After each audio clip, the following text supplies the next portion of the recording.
Greetings, this is Jack Ryder. Today I thought I'd delve into video games, starting with Batman Arkham Asylum, Return to Arkham.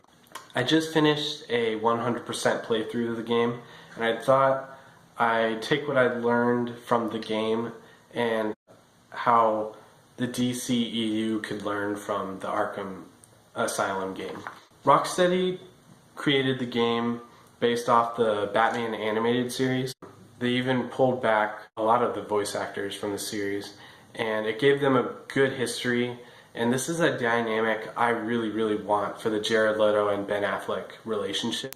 The game Joker plays with Batman is something that he hasn't done for the first time. The other movie renditions of the Joker, he's a new card put on the table, and he's a wild. In this game, Batman knows kind of what's up from the get-go. He knows within the first 2 minutes, and he's communicated it to the audience that he knows that Joker's up to something.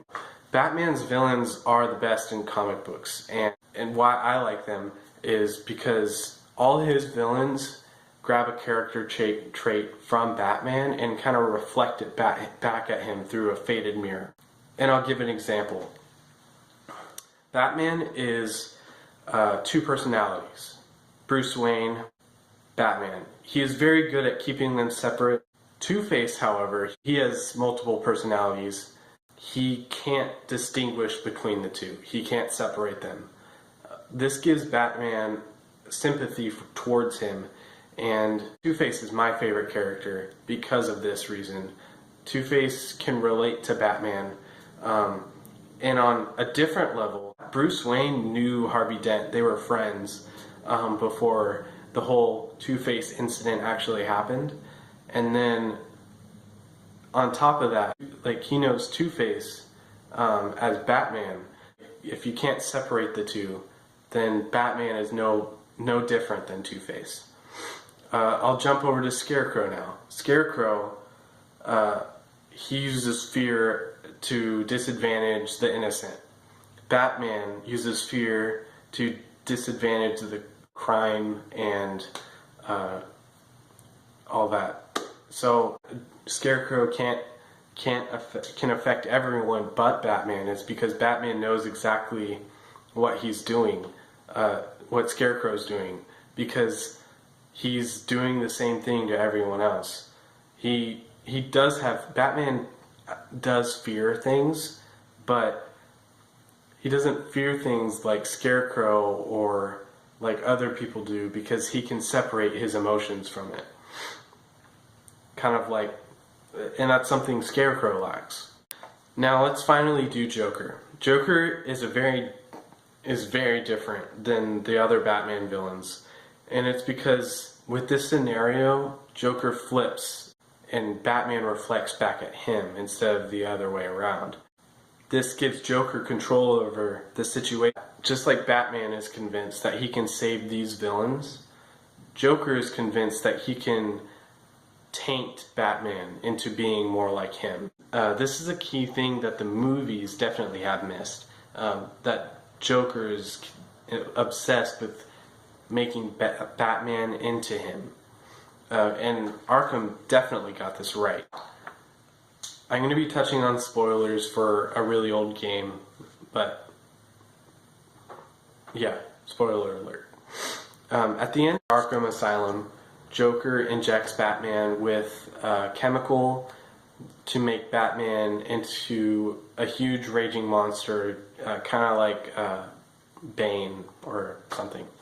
My first reaction was, why would Joker go into all this effort